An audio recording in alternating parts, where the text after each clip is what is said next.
Welcome to Day 7 of the Pearson Center's Change Conference and our bilingual webinar on the federal budget. Je m'appelle Francesca Iacurto et je suis membre du conseil d'administration du Centre Pearson. Je suis également directrice principale des affaires publiques au Conseil national des lignes aériennes du Canada. As you may know, the Pearson Center is a leading progressive centrist think tank that addresses the challenging issues of the day. This conference builds on the last year's work when we addressed COVID and beyond through 40 webinars attended by over 8,000 people. Over the last 3 years, our conference has consisted of 12 webinars, and we are proud to say that we are the only think tank conference that included representatives from all 5 major parties, top business and labor leaders, and many other experts. As we like to say, we bring people and ideas together to come up with good public policy ideas. The focus of the conference is simple and seeks to answer the following question. With everything around us changing so fast, how do we plan for the long term? But before we get into that, I want to take a moment to thank our sponsors who supported this panel and the conference. They include Bruce Bauer as Platinum sponsor, and CN and the Hill Times as gold sponsors. And of course, a very special thank you to our sustaining sponsors that include Canada's Building Trades Unions, the International Association of Firefighters, and AMAPCO, Ontario's Professional Employees. Le thème du webinaire d'aujourd'hui est le budget fédéral, comment le gouvernement planifie pour COVID et au-delà. Pour cette discussion, nous sommes ravis d'accueillir l'honorable Mona Fortier, qui est ministre associée des Finances et ministre de la Prospérité de la classe moyenne, ainsi que députée pour la circonscription de Ottawa-Vanier. Nous sommes heureux de vous avoir sur la tribune Pearson à nouveau, Madame la ministre. Je note aussi que la ministre Fortier est un membre influent de ce gouvernement, puisqu'elle a été coprésidente du Comité national de la plateforme électorale lors de la dernière élection et que ce budget met en place certaines promesses qu'elle a rédigées. Elle sera en conversation avec Brian Gallant, qui est bien sûr un ancien premier ministre du Nouveau-Brunswick et aussi le coprésident de la conférence. Il est également le PDG du Centre canadien pour la mission de l'entreprise. In terms of the format, we will be having, Brian and the minister will be having a conversation for about 45 minutes before we turn to questions to you, the audience. So please use the question box on your screen and we will get to as many questions as we can before we wrap up at noon Eastern Time. Et sur ce mot, je passe la parole à Brian. Merci beaucoup, Francesca. Merci mille et une fois à vous tous et toutes d'être parmi nous. Et bien sûr, merci beaucoup, Madame la ministre, pour prendre un moment. Je suis certain, c'est une semaine mouvementée pour vous. Alors, c'est gentil que vous venez discuter du budget qui a été introduit il y a quelques jours maintenant. Nous apprécions aussi beaucoup le fait que ça va être bilingue. So we are going to try to have some French and English in there. So for those of you listening, we certainly want that to be a part of this webinar. And as was mentioned, please send your questions. Alors, s'il vous plaît, envoyez vos questions. Nous avons bien hâte d'entendre parler de vous. Alors, pour débuter, to get started, we would love to hear the minister maybe with some opening remarks, as I'm sure she has lots to discuss. Minister. Bonjour, merci Brian, ça me fait toujours plaisir de te voir. J'ai hâte qu'on puisse revoir évidemment en présentiel. Je pense que tout le monde aujourd'hui le souhaite vivement. Et merci aussi Francesca pour ton introduction et le fait qu'on se retrouve aujourd'hui. It is always great to be able to speak to you all at the Pearson Center, and as I said, virtually this time, of course. Now, I understand that you've had a busy month filled with lots of guest speakers, and I'm glad to be part of your conference today. Pour commencer, j'aimerais reconnaître que je suis ici à Ottawa et sur le territoire traditionnel de la nation algonquine et Anishinaabe. And I do want to also give a big shout out to Andrew and his team. I know you've been working very hard to move policy forward. And I do hope both see your suggestions and recommendations for growth and recovery reflected in this budget. Merci à tout le monde qui ont pris le temps de participer au processus. Je peux vous dire qu'au cours des derniers mois, nous avons été à l'écoute des Canadiennes, des Canadiens, des parties prenantes de partout au pays. Et aujourd'hui, évidemment, on se retrouve avec un produit qui s'appelle le budget 2021. Et croyez-moi, we have a lot of reading to do. And I don't know if you know, but both for those of you haven't been able to read through all the 700 pages of Budget 2021, et en français, plus de 800 pages, I am very happy to brief you all today on this plan for growth and resilience. And trust me, we have a lot to talk about. Now, this budget is an ambitious plan that focuses on two main pieces. Number one, finishing the fight against COVID. And number two, laying the groundwork for a strong economic recovery. Now, let me start with the former. As you know from the beginning, we have made it clear that our first priority is to fight the pandemic and save lives. The largest immunization campaign in our nation's history is now underway, and by the end of September, every Canadian who wants one will have access to a vaccine. The budget includes an additional $1 billion to help speed up immunizations and another $4 billion of our healthcare systems. And I know how important this investments will be for us here in Ontario, across the country, as we are fighting a surging third wave. We need vaccines, and we need them now. And as of Monday, our government has delivered over 5.2 million vaccine doses to Ontario, 13.3 million across Canada, and I continue to hear updates from constituents who have been able to receive a vaccine right here in my riding of Ottawa-Vanier.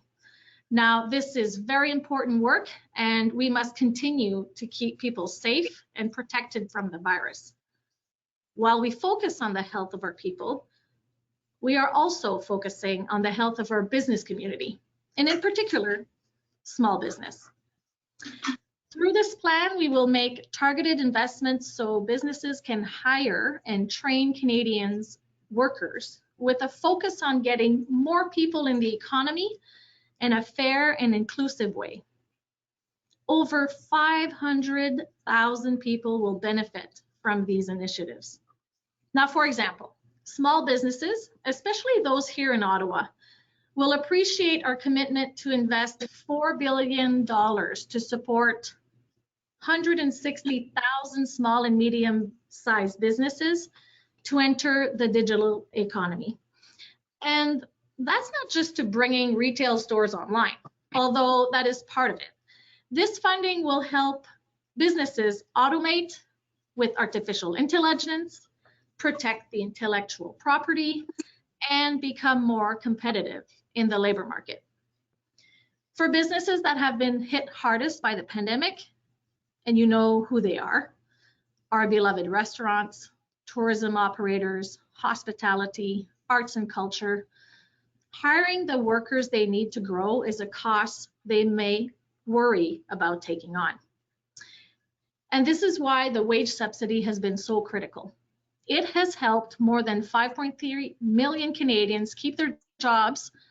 The Canada Emergency Rent Subsidy and lockdown supports have helped more than 154,000 organizations with rent, mortgage, and other expenses. And we will continue to be there for businesses for as long as they need, and we have extended the supports until the end of September. We will also introduce the new Canada Recovery Hiring Program for eligible employers that continue to experience qualifying declines in revenues relative to before the pandemic. Now, the subsidy would offset a portion of the extra costs employers take on as they reopen, either by increasing wages or hours worked, or by hiring more staff. Our goal is to make it as easy as possible for businesses to hire new workers, as the economy reopens. But as you know, women were very affected by this pandemic, and their jobs continue to recover more slowly. Today, more than 16,000 women have left the labor force completely, while over 91,000 men have re-entered. That's a problem. And this is a she session. And one of the big solutions to that challenge is childcare. COVID has made it clear that childcare is not only a social issue, but also an urgent economic issue. School and childcare closures have been difficult for parents. Without access to childcare, parents, usually mothers, cannot fully participate at work. Some have had to leave their jobs or reduce their hours significantly. The Canada-wide early learning and childcare is the national economic policy we need now. Now, the benefits are threefold. It provides jobs for workers, the majority of whom are women. It enables parents to reach their full economic potential, and it creates a generation of engaged and well-prepared young learners. And as someone who, and literally had to start their own daycare in my basement because I had no other options as an entrepreneur and small business owner, I can tell you how transformative this will be for so many people. And I can also tell you, my daughter called me, she's in one-year university, and thanked me because she will be able to do better with when she has children. And she thanked me. Now, here are the details. Budget 2021 commits up to $30 billion over 5 years to build a high-quality, affordable, and accessible early learning childcare system across Canada. Our short-term goal is to reduce the average cost of childcare by 50% by the end of next year and reach $10 per day childcare system by the end of 2026. This investment will work to grow our economy by as much as 1.2% of GDP and increase the size of our workforce with an additional 240,000 workers. In fact, I virtually visited Windsor yesterday, and I heard from the local community about how this program will be transformative, not only for families, but the economy as a whole. For example, Shelley Fellows from Automate Canada said that we are offering a solution to bring down a substantial barrier to women in the manufacturing sectors. She said that as our economy opens back up, manufacturing will ramp up as well. And Automate Canada will be hiring. And it is amazing to think that now the hiring pool has just doubled in size. Systemic racism. Systemic racism can have devastating consequences for the well-being of Canadians, and a more equitable and inclusive society means all Canadians need to come together to address racism in all of its forms. The 2020 Fall Economic Statement included a series of policies and programs to fight against systemic racism, but these were early steps. Budget 2021 takes the next steps towards long-term foundational change, including support for Black communities, diversifying the public service, and addressing issues within our justice and healthcare systems. Now, I've spoken about children, women, low-wage workers, and people of color, but one other group has also been disproportionately affected by the pandemic: seniors. Many have spent the last year isolated from their families, making an ultimate sacrifice to keep themselves safe, and we cannot forget them. Budget 2021 proposes $3 billion to Health Canada to support provinces and territories in ensuring standards for long-term care are applied and that permanent changes are made. We are also proposing to increase old age security benefits for seniors 75 and over, starting with an immediate one-time payment of $500 in August. And as you can tell, This is a highly ambitious budget that is designed to help as many people as we possibly can stay healthy, safe, and employed. It is also an opportunity to push faster on climate action.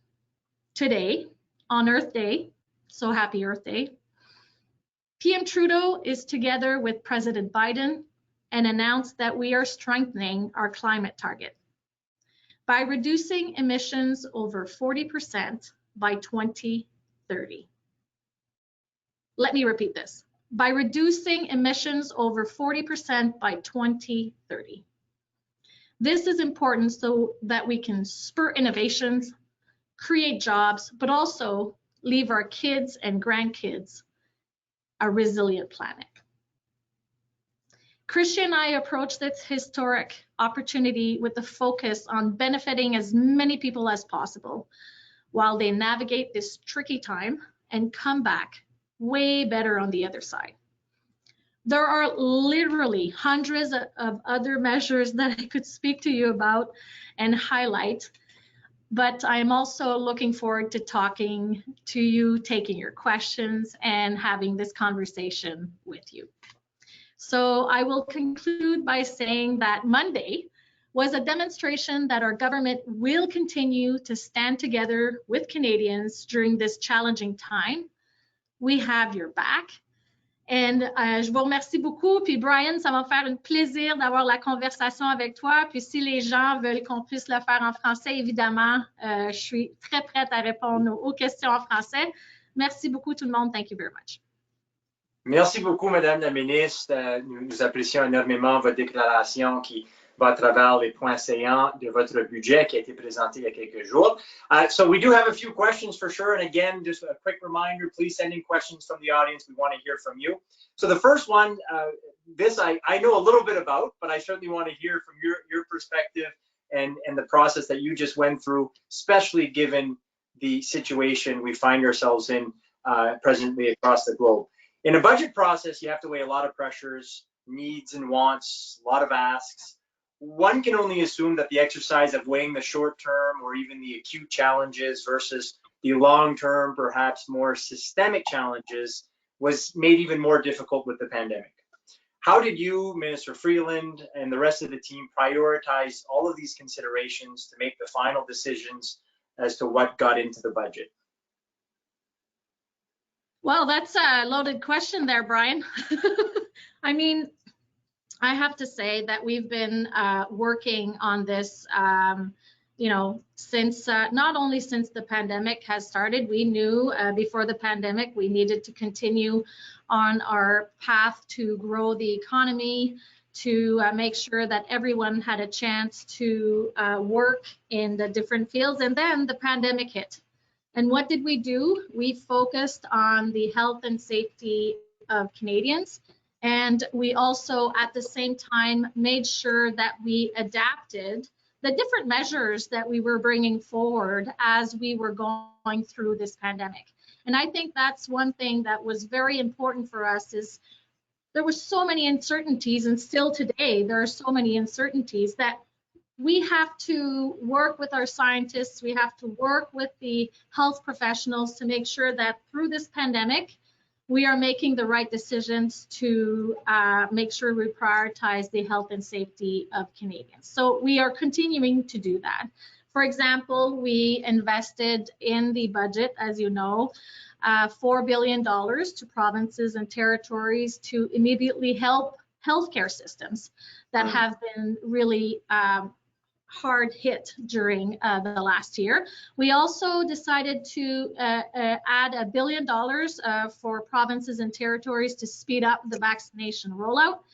And also one thing that we heard, and I think everybody believes was really important, we invested $1 billion to help support the mental health and well-being of people affected by COVID-19, and I have to say including veterans and Indigenous peoples. And we are going to continue to support businesses that have been hard hit and make sure that we help them bridge to a recovery. That's why we extended the wage subsidy and the rent subsidy and lockdown supports. And then we are also going to introduce new programs to bridge and start the recovery process. So it's a balanced approach. The most important thing, we need to create jobs and grow the economy while we make it more greener, more inclusive, and fairer. So it's all a question of balance, and I believe we have something that brings forward that plan that we have to back Canadians. Well, indeed, the budget is certainly proposing to invest to address systemic challenges of climate change, inequality, and equity. Let's take maybe a minute or a few minutes to unpack those a bit. Today being Earth Day, as you mentioned, let's start with the environment. Votre gouvernement a démontré que la protection de l'environnement est une priorité.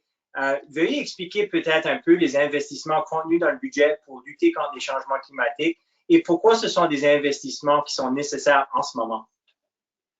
Bien, on sait qu'on veut, merci pour la question, on sait qu'on a mis beaucoup l'accent pour s'assurer qu'on a une économie qui se transforme de façon durable et qui permet de continuer à croître notre économie tout en s'occupant évidemment de notre environnement. Selon nous, et je pense qu'on l'a vu, en les mettant ensemble les deux, on va pouvoir vraiment faire avancer notre économie et avoir de la croissance. Je pense qu'avec le message qui a été signalé aujourd'hui, d'avoir les émissions par 2030 à 40%, je pense qu'on vient de donner vraiment un signe à tous les Canadiens et Canadiennes, les entreprises, qu'ensemble, on est capable de vraiment passer à l'action. Et le budget présente plusieurs initiatives vertes, dont, là j'ai retrofit, les rénovations vertes qui vont soutenir les Canadiens et Canadiennes. On parle d'infrastructures, des investissements importants en infrastructures vertes. Et ça représente jusqu'à 17,6 milliards de dollars d'investissement. Donc, je vous invite à évidemment consulter le budget parce qu'on touche à différentes initiatives qui vont faire en sorte qu'on va pouvoir transformer notre économie et ce sera une économie verte. Merci beaucoup, Madame la Ministre. Now I'm about to do a little bit of a plug for the Pearson Center. As you know, as I think many listening who are sort of recurring audience members of the webinars, the Pearson Center has issued reports over the last year reflecting some of the priorities of the center, including national standards and federal support for seniors care. The Pearson Center provided these recommendations in the federal government's pre-budget consultations, and as you mentioned in your opening statement, the government has responded to that request in the budget. Could you speak to us a little bit about the investments? And also, if it's okay, maybe to touch upon what maybe the pandemic has taught us as well when it comes to senior care, and why maybe that it's been made all that much more important to ensure that we're supporting senior care across the country. Well, you touched on something that I believe everybody were unfortunately not just surprised, but very sad to see how our long-term care system didn't support our elders during the crisis. And that is not okay, as we know.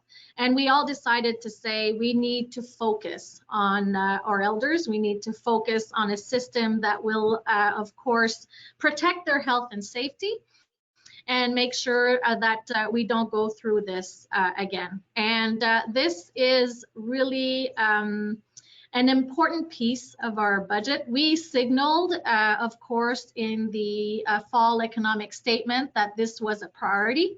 We were ready to work with the provinces and territories. At the time, we had invested $1 billion to really start to signal that we needed to all work together to make sure that we transform the system of long-term care.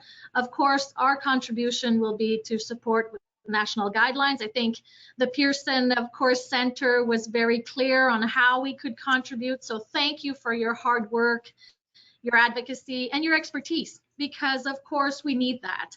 And as you see, we are following through the echoes we've received during the pre-budget consultations.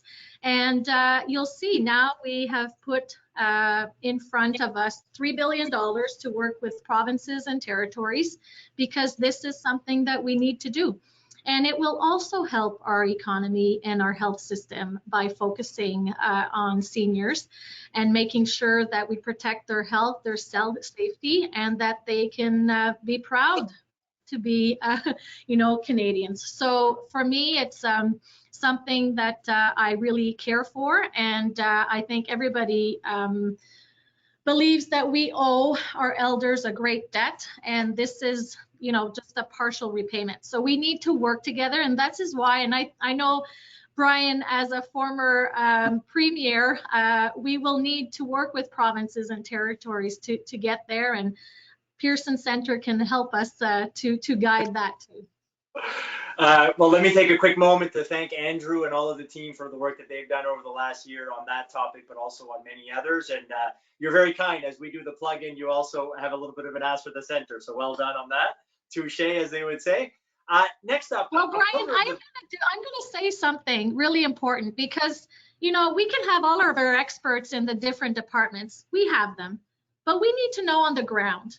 I truly believe that we have experts across the country. We need to listen. The only way we will be able to grow our economy, to make it more fairer, greener, and inclusive, is to work with the communities and to understand what are the needs. So for me, that was a really important message. The exercise of the pre-budget consultations, sometimes people think, it's just a consultation. No. It is exactly what we need to make sure that we work together. And I know that the Pearson Centre has been working so hard in developing different policies, and this is what we need. It helps us guide us where we should make our decisions. And that is the product of all working together to get there. Well, you're very kind to say that. And again, I'm sure the Pearson Centre team are listening and are very, very flattered and happy to hear that.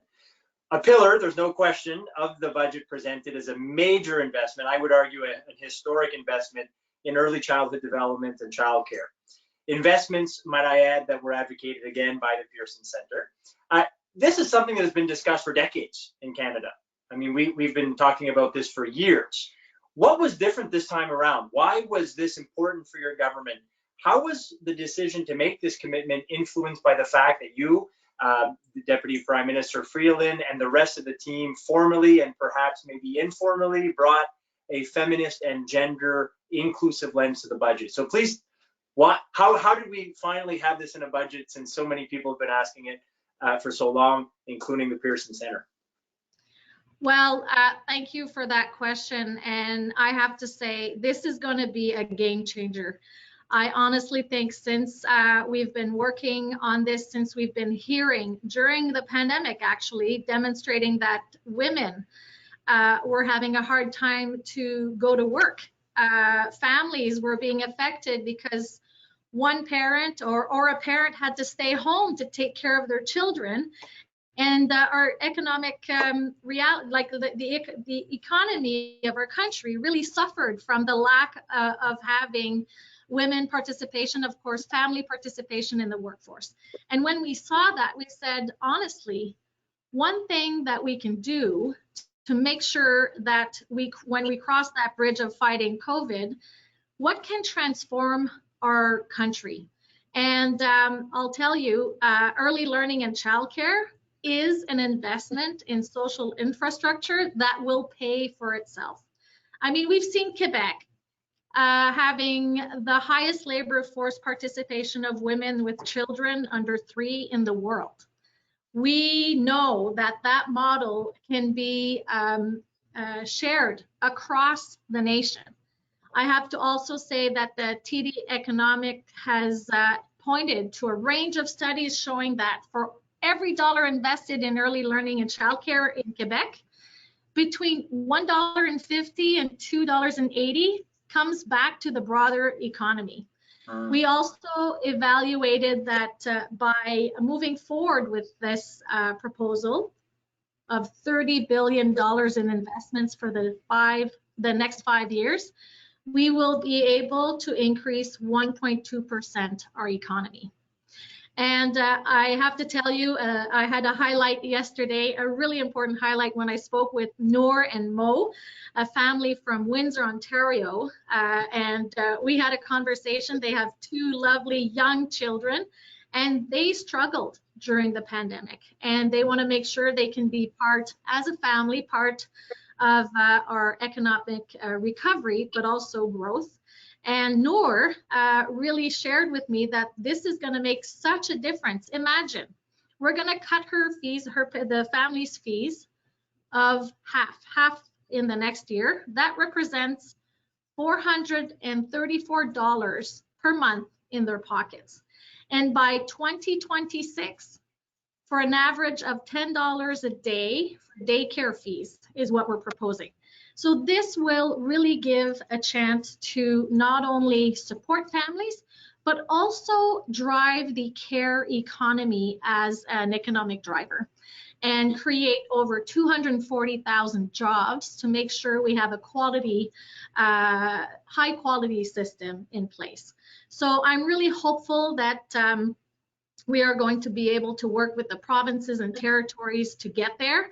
I know that the BC government has signaled that they are ready to work with us. The other provinces, I'm sure, will join, and really looking forward to having this transformative investment making a change in our economy.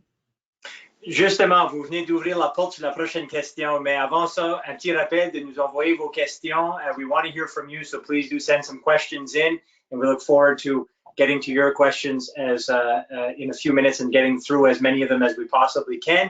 So you open the door a little bit to the next question. For a more affordable, accessible, and high quality childcare and early childhood development, for the fight against climate change, for the federal government's investments in senior care, there's no question that there's a need to work with the provinces. Veuillez s'il vous plaît expliquer comment le gouvernement fédéral envisage les prochaines étapes, en particulier en ce qui concerne la collaboration nécessaire avec les provinces. Merci, c'est une question évidemment qu'on se pose à tous les jours. On a une équipe du tonnerre qui travaille, je dis autant dans les provinces, territoires qu'au niveau du fédéral, qui travaille d'arrache-pied présentement sur une question, vaincre la pandémie. Autant qu'on peut avoir nos différences d'approche, il y a quand même, il faut dire, un travail exceptionnel qui se fait pour qu'on mette en commun nos responsabilités, qu'on puisse travailler ensemble. Je pense que le premier ministre a rencontré les premiers ministres des provinces et territoires plus de 27 fois depuis l'année dernière. Alors, il y a une constante communication qui se fait. Évidemment, les provinces ont des besoins, les territoires aussi, on les entend.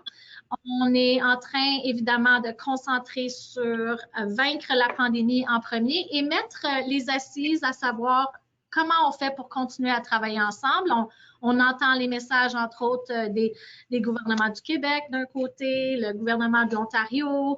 Alors, je vous dirais que ça va être une question, évidemment, où il va falloir qu'on partage nos efforts, nos priorités, et puis qu'on puisse avoir des conversations où on va pouvoir aider les Canadiens, les Canadiennes à travers le pays dans un contexte de reprise économique, évidemment.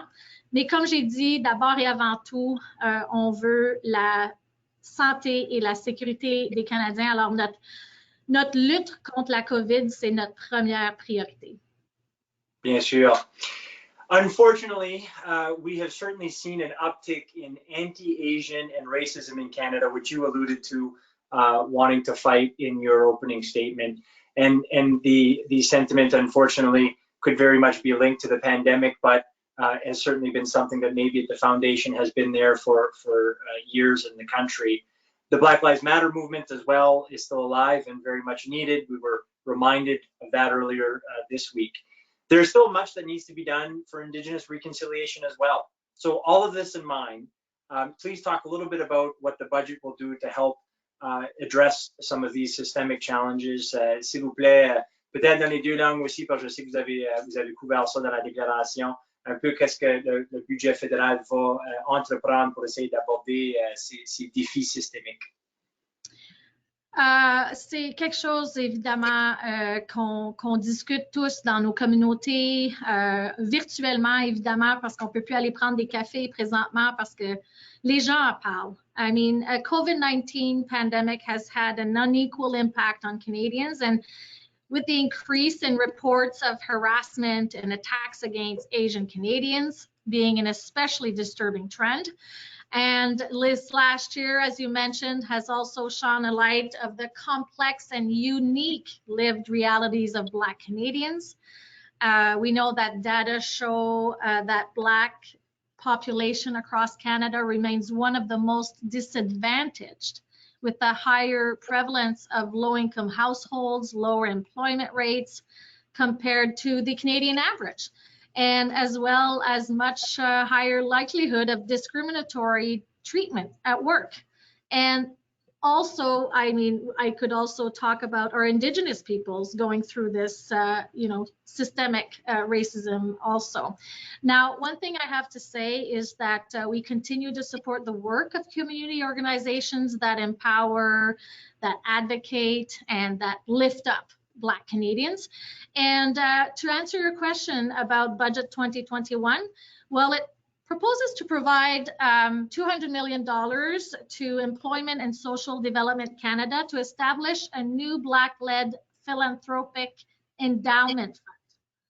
And this was asked through not only the Black Caucus, but many communities during the pre-budget consultations. They said, we need this, and please bring it forward. It'll be really important for our communities.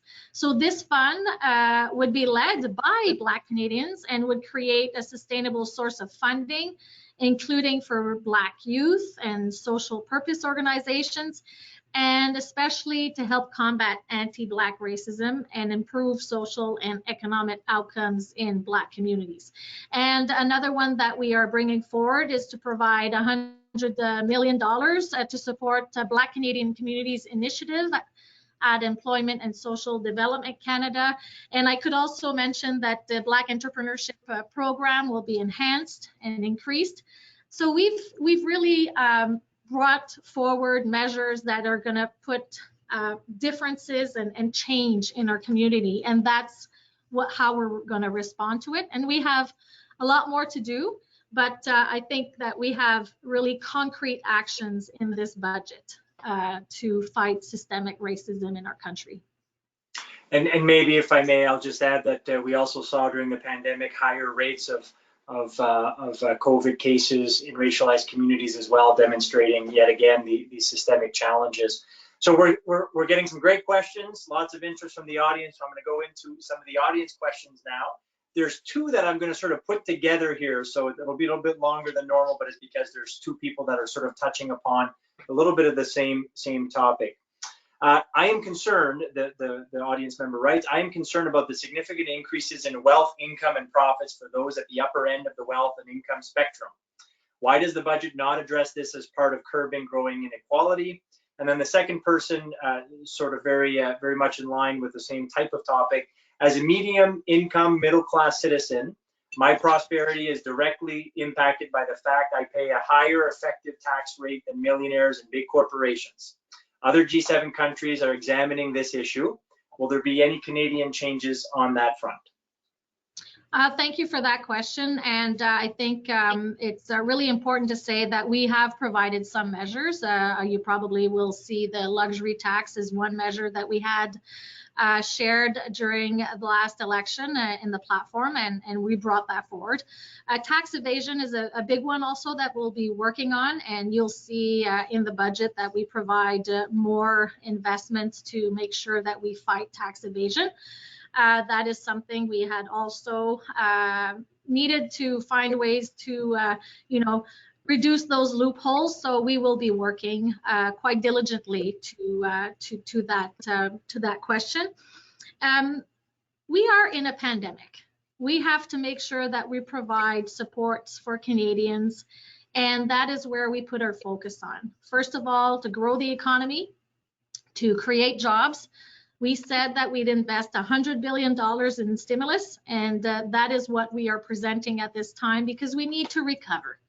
And we want to make sure that we have as I said earlier, an inclusive, greener, and fairer economy.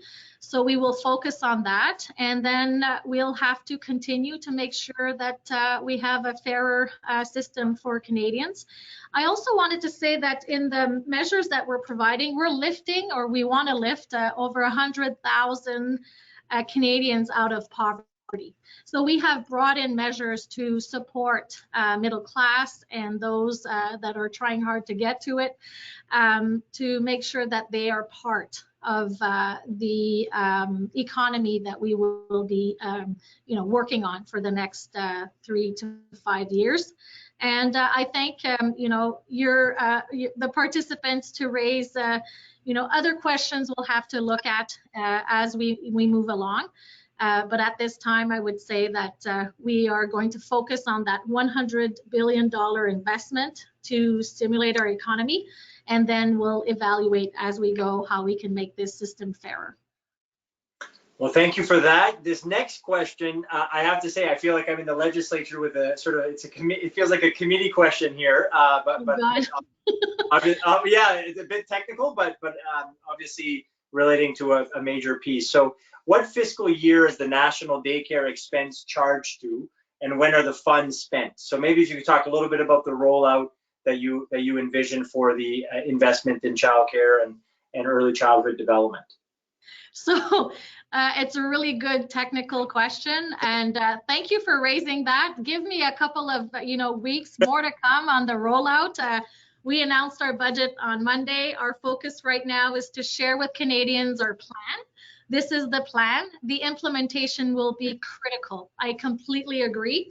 I think that we've signaled to provinces and territories we're ready to continue to work with them to make sure that we have a system that will really benefit parents, families, and Canadians from across the nation. And then I will tell you, I will come back to the Pearson Center to give a little bit more of the rollout.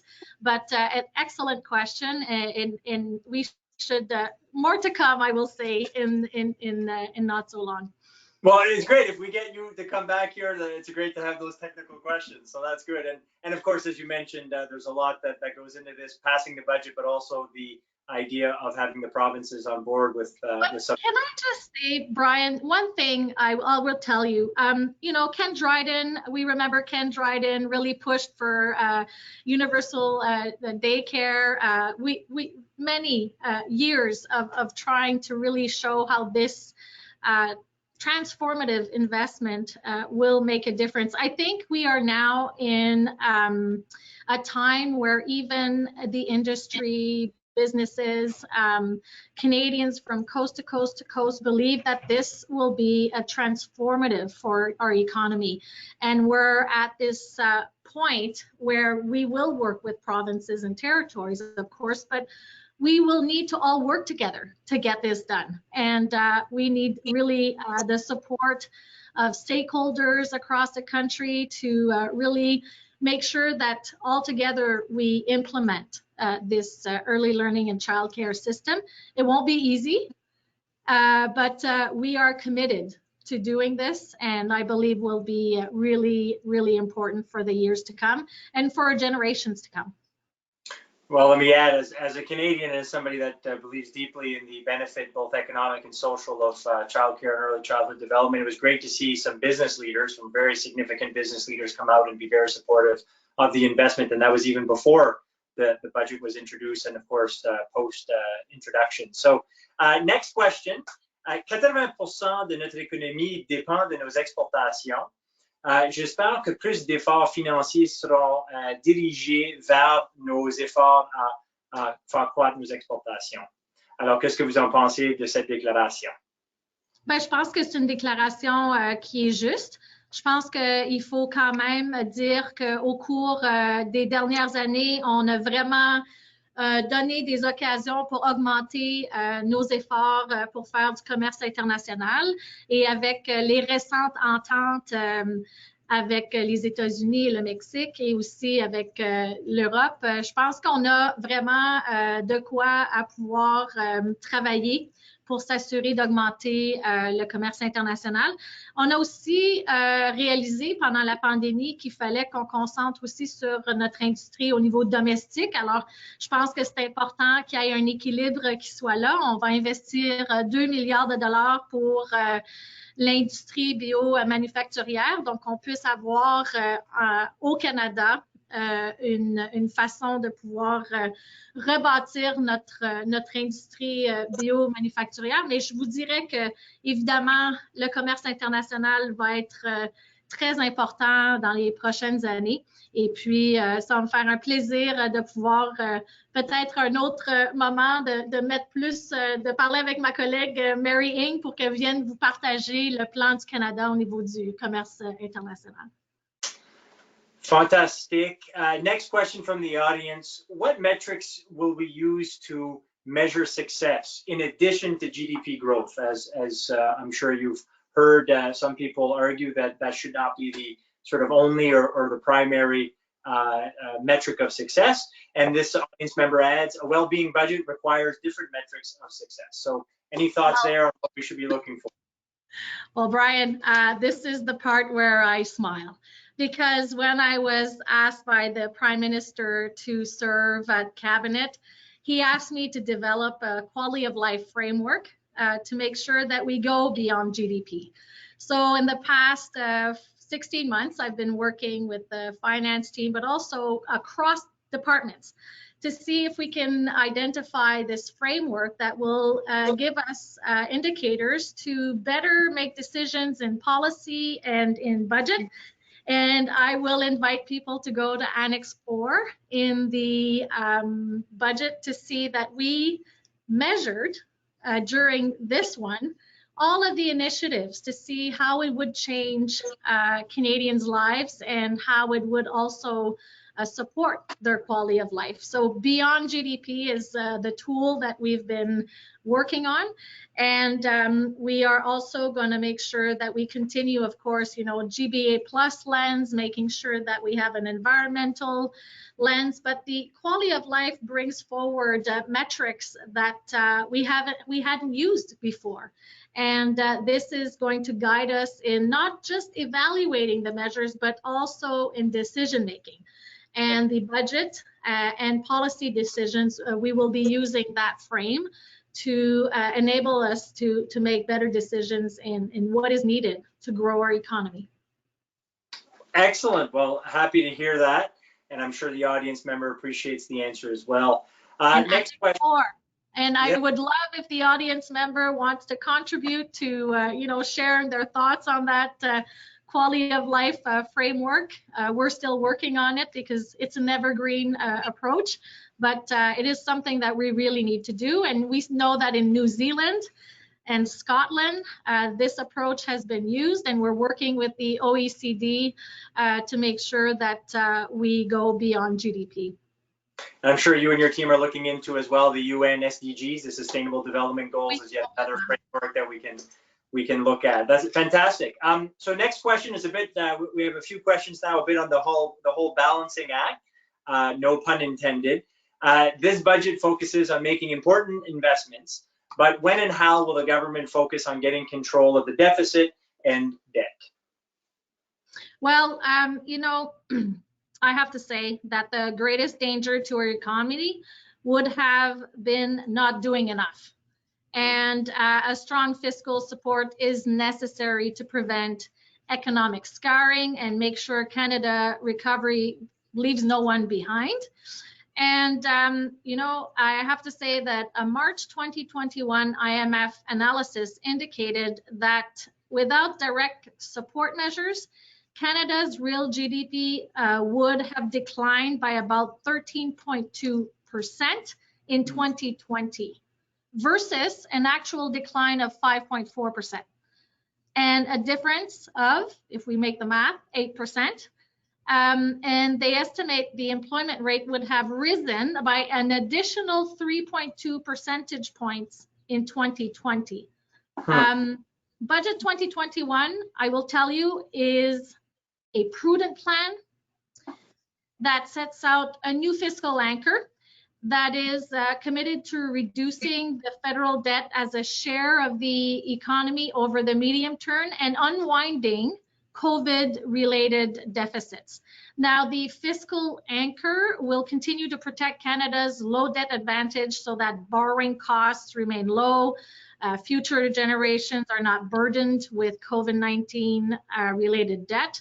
And one more thing I'd like to share is that this framework is prudent, is sustainable, and the federal debt to GDP ratio expected to fall to 49.2% by 2025-2026, and the deficit to reach 1.1% of GDP that same year. So we took that really in consideration when we imagined our budget, because we know that Canadians are expecting us to be responsible, to be prudent, and that's what we're presenting in our plan. And of course, the investments, yes, inject stimulus into the economy, but also have lasting effects, as you pointed out, to the early childhood and childcare investments, the ROI, the return on the investment that one would get over the years. So here's an interesting question. Generally, people would agree that the first sectors into recession will be the last ones out. So this has to do with tourism and culture. The audience member writes, what specific programs will help workers, and they make it clear, not employers, in tourism, culture, etc.? Well, thank you for setting the stage to the fact that that was the number one, I think, issue that small, medium businesses, some organizations in the industries that were the most affected raised to us during pre-budget consultations, and said, listen, you have to continue those supports. Please don't stop them, and just let us sit there and not being able to bridge.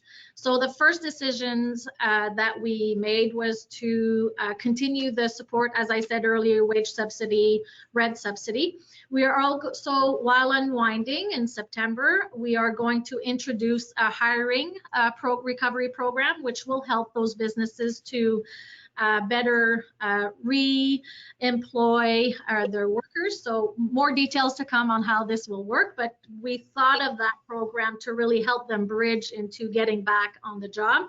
We've also given the economic regional development agencies funding to be able to help in local regions, l'APECA, comme par chez vous, yes, ou encore diversification économique de l'Ouest, dont une nouvelle en Colombie-Britannique. Et aussi, il faut dire que FedNord va devenir indépendant, vont recevoir 500 millions de dollars additionnels pour aider le secteur du tourisme. Donc ça, c'est quelque chose qui est significatif.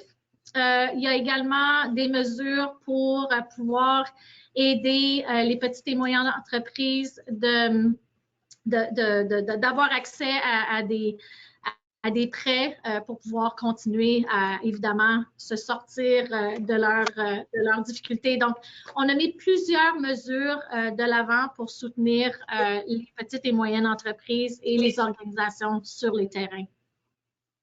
Fantastique, mais comme vous voyez, on arrive à l'heure. Je vais prendre un moment pour vous remercier mille et une fois pour votre présence. Merci beaucoup pour les explications. A big thank you to the Minister, of course, for joining us, explaining what is in the budget, explaining why this is important, not only for the acute challenge of the pandemic, but also the months and years to come after that. Thank you to all the audience members. Un gros merci de votre participation, des bonnes questions que vous avez soumises aussi. Alors, c'est vraiment apprécié. Ça enrichit notre discussion, il n'y a pas de doute.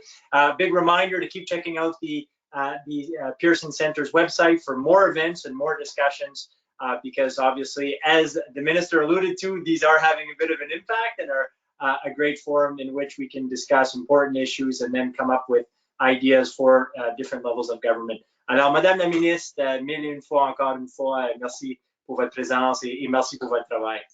Merci pour l'invitation, and looking forward to pursuing these conversations in the future. Thank you so much. We're excited to have you come again. All the best, everyone. Thanks so much. Thank you. Bonjour.